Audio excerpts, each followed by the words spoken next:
የሉቃስ ወንጌል ምዕራፍ 23 ከቁጥር 39 ጀምሮ ያለ ቃል ነው ማነበው በጌታ በኢየሱስ ክርስቶስ ስም አነበዋለሁ።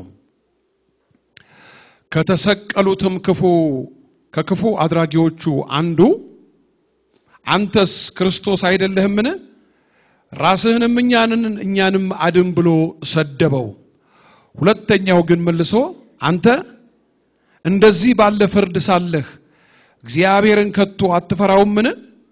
ስላደረግነውም የሚገባንን እንቀበላለንና በእኛስ እውነተኛ ፍርድ ነው።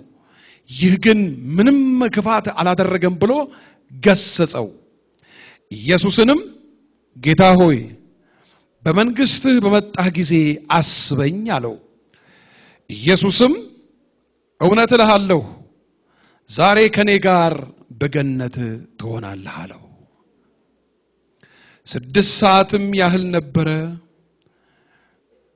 ጨለማም እስከ 9 ሰዓት በምድር ሁሉ ላይ ሆነ። ፀሐይም ጨለመ። የቤተ መቅደስም መጋረጃ ከመካከሉ ተቀደደ።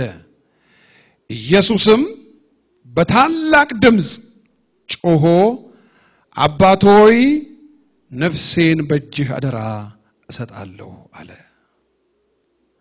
ይህንንም ብሎ ነፍሱን ሰጠ።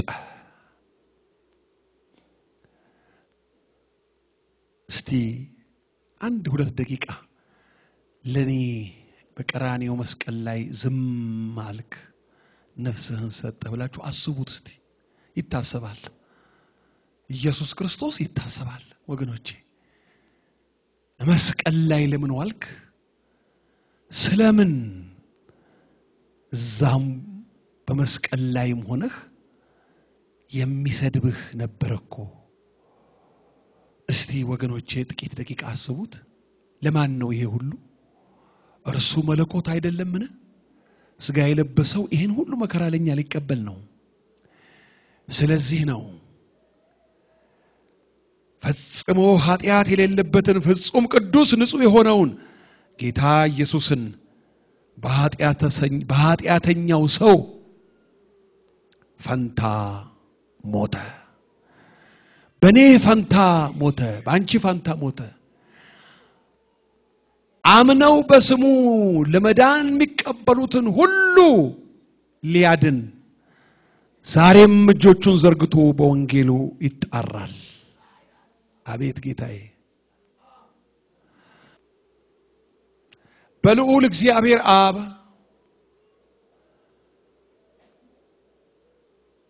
ትልቅ ሐሳብና ትልቅ የሆነ እቅድ ውስጥ ዋናና መሰረታዊ ነገር ወገኖቼ በልዑል እግዚአብሔር ሰውን ለማዳን ባለው ትልቅ መሰረታዊ እውነት ውስጥ የኢየሱስ ክርስቶስ መሰቀል ነው። የእግዚአብሔር ትልቁ ሰውን የሚያድንበት መሰረታዊ ሐሳብ። ስለዚህ ነው ወገኖቼ ሆይ ሰው ስጋ የለበሰ ወይም ደግሞ እግዚአብሔር ፊት ሞገስን፣ ተቀባይነትን፣ ተወዳጅነትን ያገኙ እነ አብርሃም፣ እነ ሙሴ፣ እነ ሳሙኤል፣ እነ ኤልያስ እግዚአብሔርን ደስ አሰኝተው የዘመናቸውን ቁጥር ፈጽመው የሄዱት ሊያድኑን አይችሉም። በብሉይ ኪዳን በነበረው አምልኮተ እግዚአብሔር ሥርዓት መፈጸም እቅድና እግዚአብሔር በሰጠው የዚህ አምልኮ ሥርዓት ውስጥ ወገኖቼ ሆይ የሰውን ኃጢአት ጊዜያዊ በሆነ መንገድ የሚሸፍን እንጂ ኃጢአትን ማስወገድ ማስተስረይ የኮርማዎችና የፍየሎች ደም በረከሱት ላይ የተረጨ የጊደር አመድ ስጋን ለማንጻት ይቀድስ ነበር በዛኛው ሥርዓት ውስጥ። ነገር ግን ኃጢአትን መደምሰስ ኃጢአትን ማስወገድ አይችልም።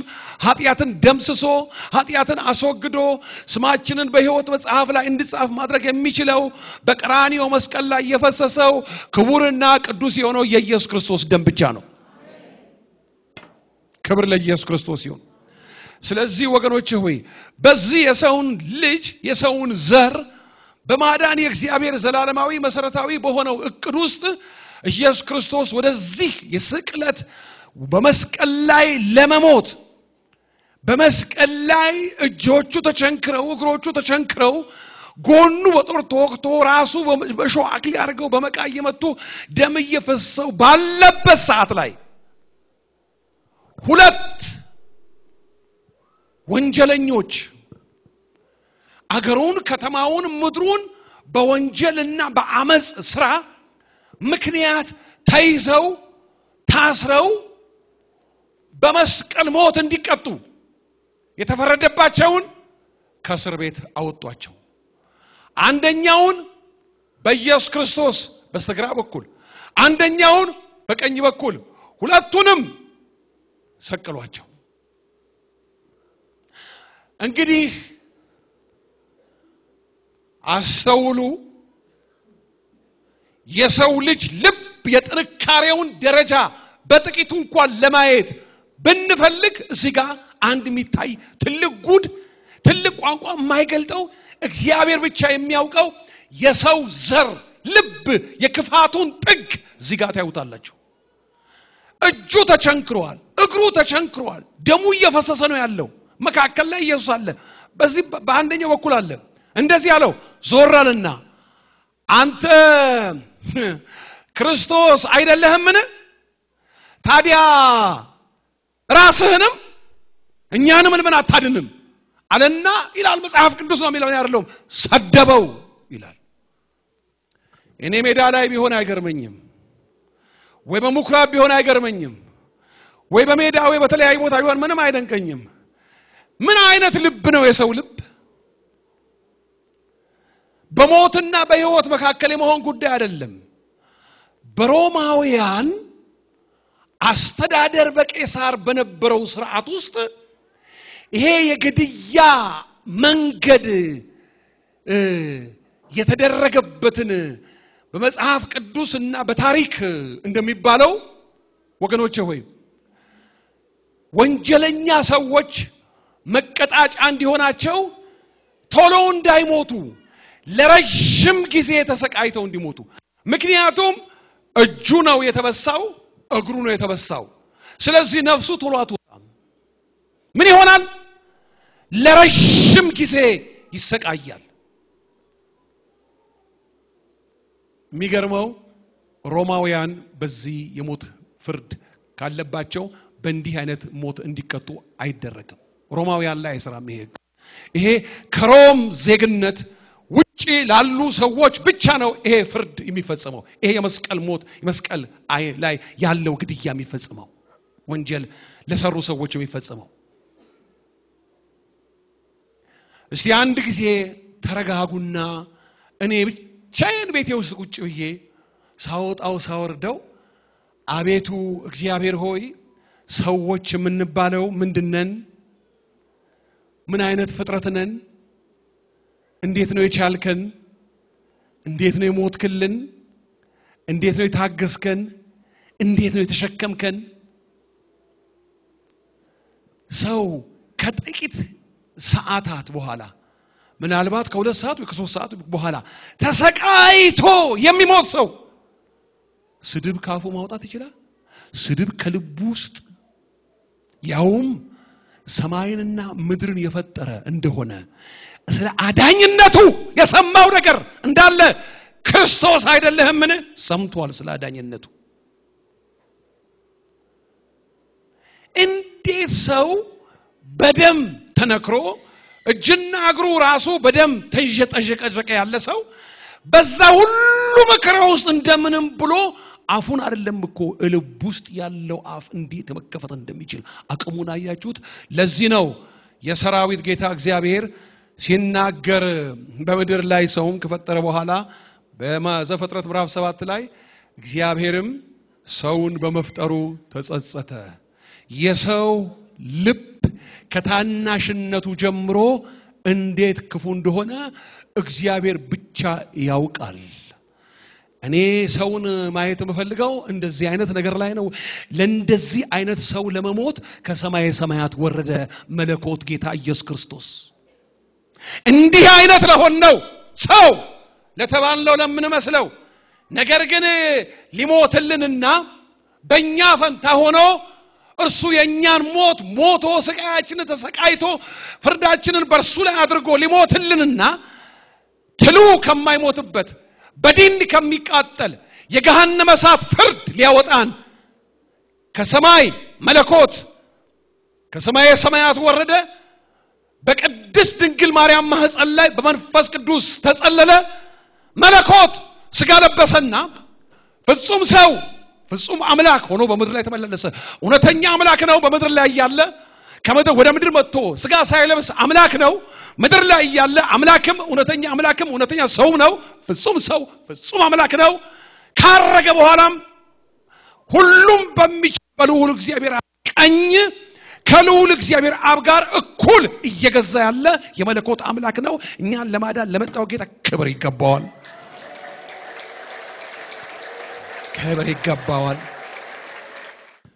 ከተሰቀሉት ከክፉ አድራጊዎች አንዱ አንተ ክርስቶስ አይደለህምን ራስህን ምንኛን ማደን ብሎ ሰደበው ምን ማለት መስላችሁ ክርስቶስ ሆንክ ትችላለህ ይሄ ብቻ እኮ አይደለም ወገኖቼ ሆይ ሌሎች ደግሞ ራቅ ብለው ቆመው ቤተ መቅደስን አፍርሰ በሶስት ቀን የምትሰራ በላ ራስህን ደሞ አድና ሌሎችን አዳነ ለምን ታዲያ አሁን ራስህን አታ እንድናምንብህ ከሚስማሩ የማይተናነስ ክፉ ቃል ሚወጋ ቃል ሚያደማ ቃል አንደኛው እንደዚሁ እንደሱ በወንጀለኛነቱ በክፉ አድራጊነቱ ፍርዱን ተቀብሎ ተሰቅሎ ያለው እንደዚህ ያለው አንተ አለው እንዲህ ባለ ፍርድ ውስጥ ሆነህ ከቶ እግዚአብሔርን አትፈራው ምን እኛስ ስላደረግነው የሚገባንን ነገር እንቀበላለን እውነት ነው ፍርዱ በእኛ ትክክል ነው ይሄኮ አለ ምንም አላደረከም ክፉ ነገር ካለ በኋላ አንድ ቃል ተናገረ ጌታ ሆይ አለው በመንግስትህ አስበኝ እነኚህ ሁለት ሰዎች ስለ ጌታ ኢየሱስ ክርስቶስ ጌትነት በደንብ ተመሰከረላቸው የሚያውቁ ሰዎች ናቸው አሁን ነው እንግዲህ ወገኖች ሆይ ጉድ የፈላው በዛች ቅስፈት እውነት እልሃለሁ ዛሬ ከኔ ጋር በገነት ትሆናለህ አለው ወገኖች ሆይ የዚህኛው ቃል በመስቀል ላይ ለመዳን ያለው ትህትናና እምነት ያንደኛው በስቃይ በዛ ሁሉ የመከራ ጣር ውስጥ ሆኖ እንደምንም በቀረችው ጥቂት ትንፋሽ ስድብ ያውላችሁ የሰው ልብ ጌታ ባይደርስልን ኖሮ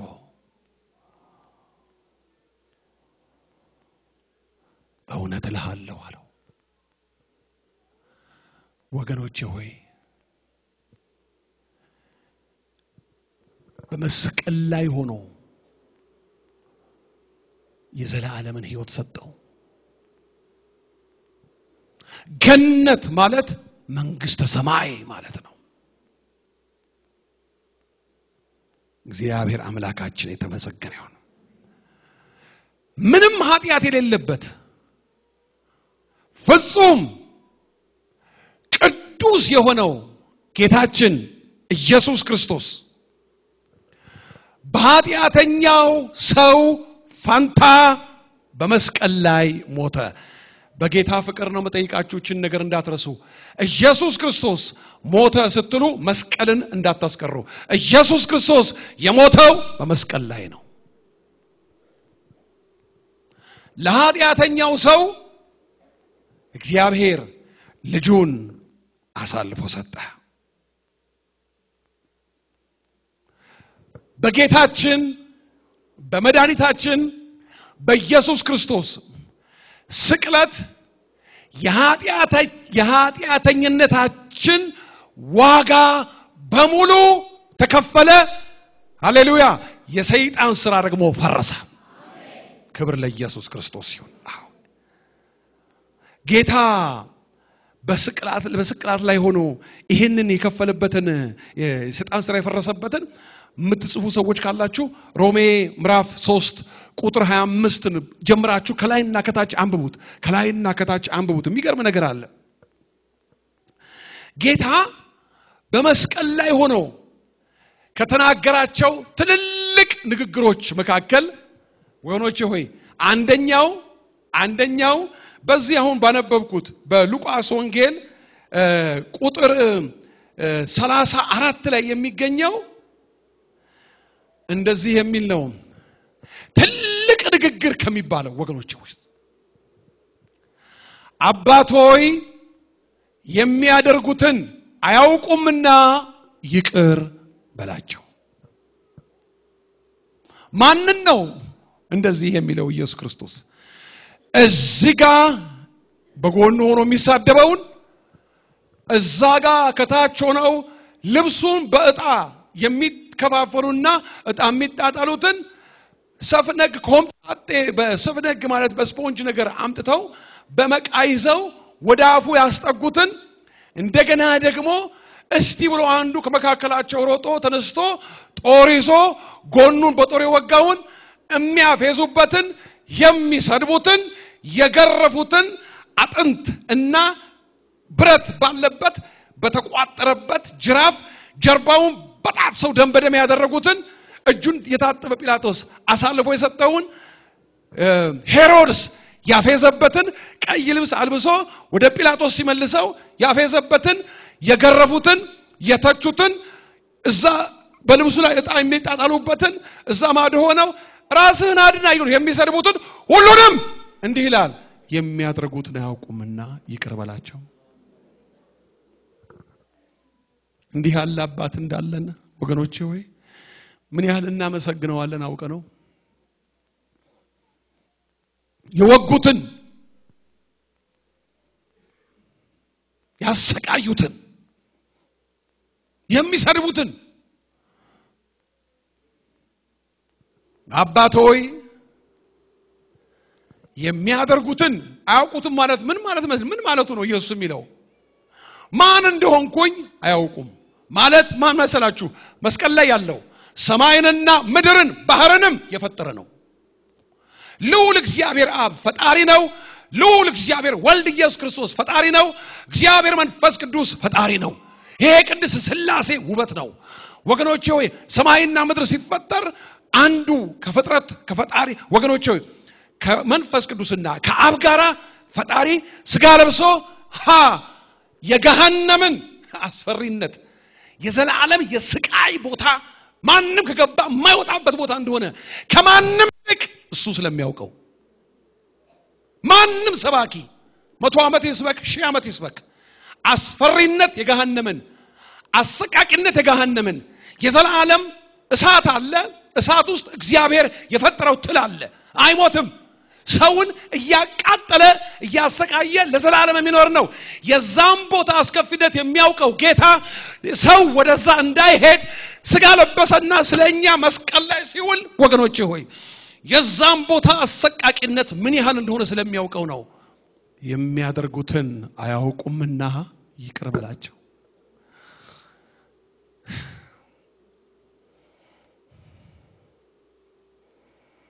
ይቅርታ ለማድረግ የምትቸገሩ ሰዎች አላችሁ ሰዎች አስቀየሟችሁ እኔ እሷን ይቅር ከምል እኔ እሱን ይቅር ከምል ብላችሁ የምትቸገሩ ሰዎች አላችሁ በጌታ በኢየሱስ አምናችሁ ድናችሁ ከዘላለም ሞት ፍርድ አምልጣችሁ ታረቁ ስትባሉ እንቢ የምትሉ አላችሁ ተስማሙ ስትባሉ እንቢ የምትሉ አላችሁ ወየው የኔና የናንተ የእምነት ጀማሪና ፈጻሚ የሆነው ጌታ የቸነከሩትን የወጉትን ፈጣሪ ሆኖ ሳለ አባቶይ ምን እንደሚያደርጉ አያውቁም ማን እንደሆንኩኝ አያውቁኝም እባክህ ይቅር በላቸው ይላል ታዲያ እሱ አይግዛኝ እንዴ ለሱ ክብር ዘመኔ አይቀደስ እንዴ ለሱ አልኑር እንዴ በህይወቴ ውስጥ በሚያልፈው ነገር ላኩርፍ እንዴ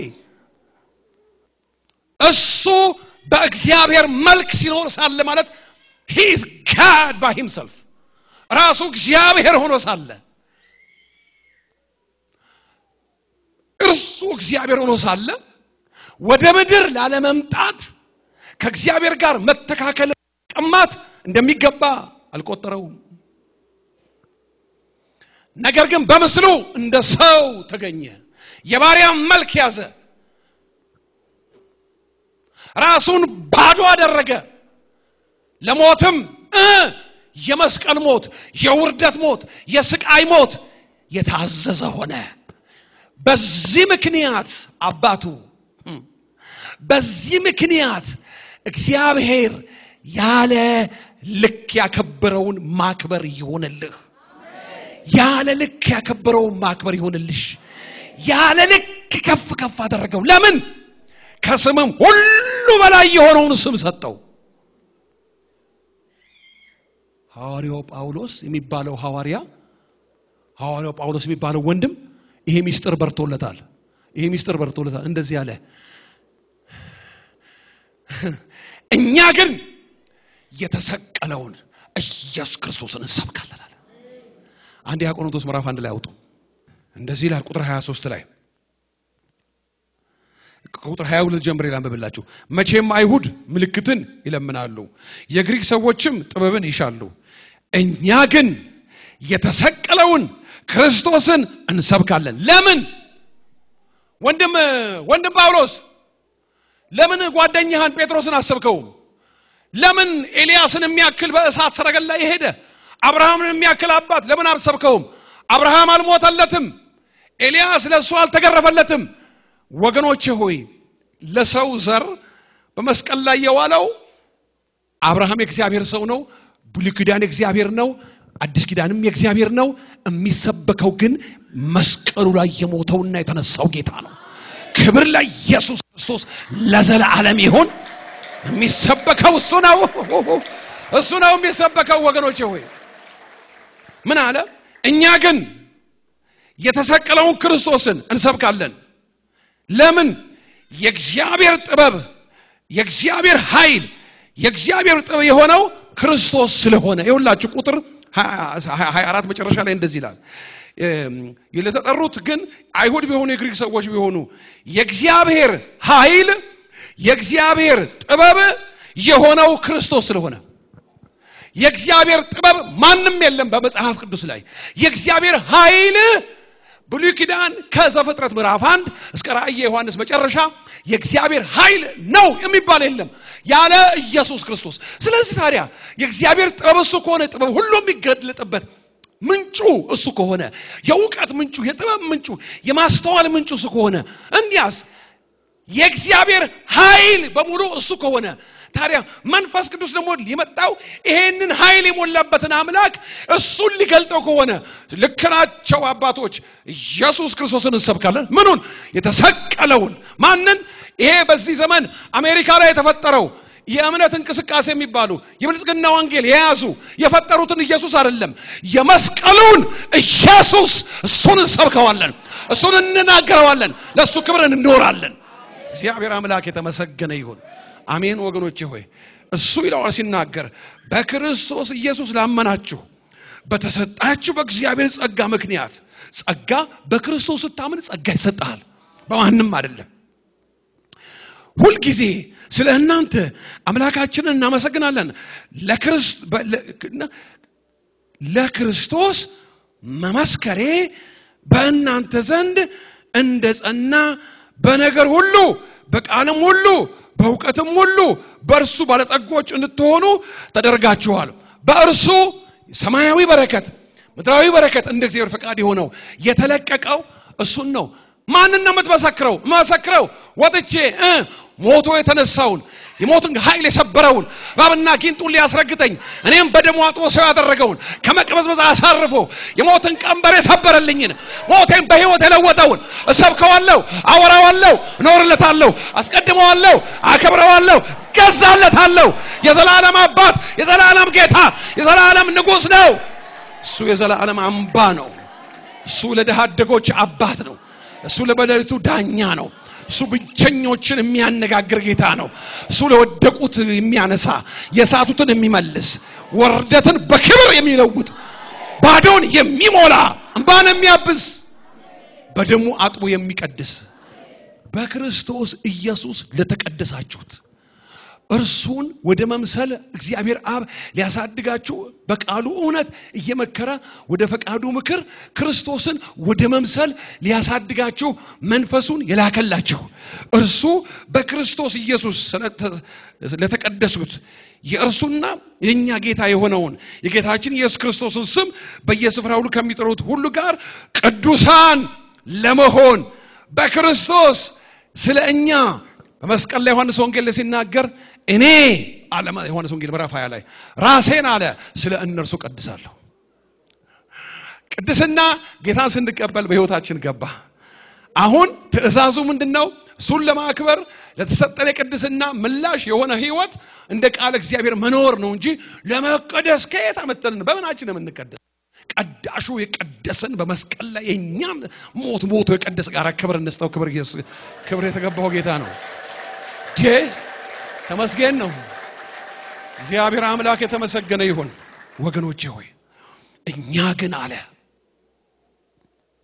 ስለሌሎቹ አላውቅም ማለት እኮ ነው እኛ ግን ይላል ምንድነው እሱ ወንድም ጳውሎስ ምንድነው የምትለው እኛ ግን የተሰቀለውን ያ በመስቀል ላይ ሆኖ አባቶይ የሚያደርጉትን አያውቁምና ይቅር በላቸው የሚለውን የምህረቱን ጌታ ይሄን የፍቅር ጌታ እንሰብከዋለን እናስተምረዋለን እናወራዋለን እንጫወተዋለን እንመካከራለን ክብር ለኢየሱስ ክርስቶስ ይሁን እኛ ግን የተሰቀለውን ክርስቶስን እንሰብካለን ጌታ የተባረከ ይሁን ሁለተኛ ላይ እንደዚህ ነው ዛሬ አለው ዛሬ በገነት ከኔ ጋር ትሆናለህ የደህንነት ማረጋገጫ ቃል የደህንነት ቃል ዛሬ በገነት ማስገቢያው እውነት ማስገቢያው ህይወት ማስገቢያው መንገድ እሱ ራሱ ነው ዛሬ አለው መንገዱ እሱ ነው ዛሬ አለው ህይወት ሰጠው ዛሬ አለው መንገዱን ነኝ አለው ከኔ ጋር ደህንነት እግዚአብሔር አምላካችን የተመሰገነ ይሁን ሶስተኛ ላይ አንድ አስደናቂ የጻፉ ማስተዋወሻም ትይዙ ዮሐንስ ወንጌል ምዕራፍ 19 ቁጥር 26 እና 27 እንደገና ቁጥር 30 ላይ ጻፉት ወገኖቼ ሆይ አስደናቂ ቃል እንደዚህ ይላል መስቀል ላይ ሆኖ ኢየሱስ ክርስቶስ ማንን ያህል መሰላችሁ መስቀል ላይ ሆኖ እናቱን ቅድስት ማርያምን ሲያት አጠገቧ ዮሐንስ አለ እንደዚህ አላት እናቱን አንቺ ሴት እነሆ ልጅሽ ለዮሐንስ እነኋት እናትህ ከዛች ደቂቃ ጀምሮ ዮሐንስ ይዟት ቅድስት ማርያምን ወደ ቤቱ ሄደ የፍቅር ቃል የሚያደርጉትን አያውቁምና ይቅር በላቸው ዛሬ በገነት ከኔ ጋር ትሆናለህ የፍቅር ቃል እነሆ ልጅሽ እንጸልያለን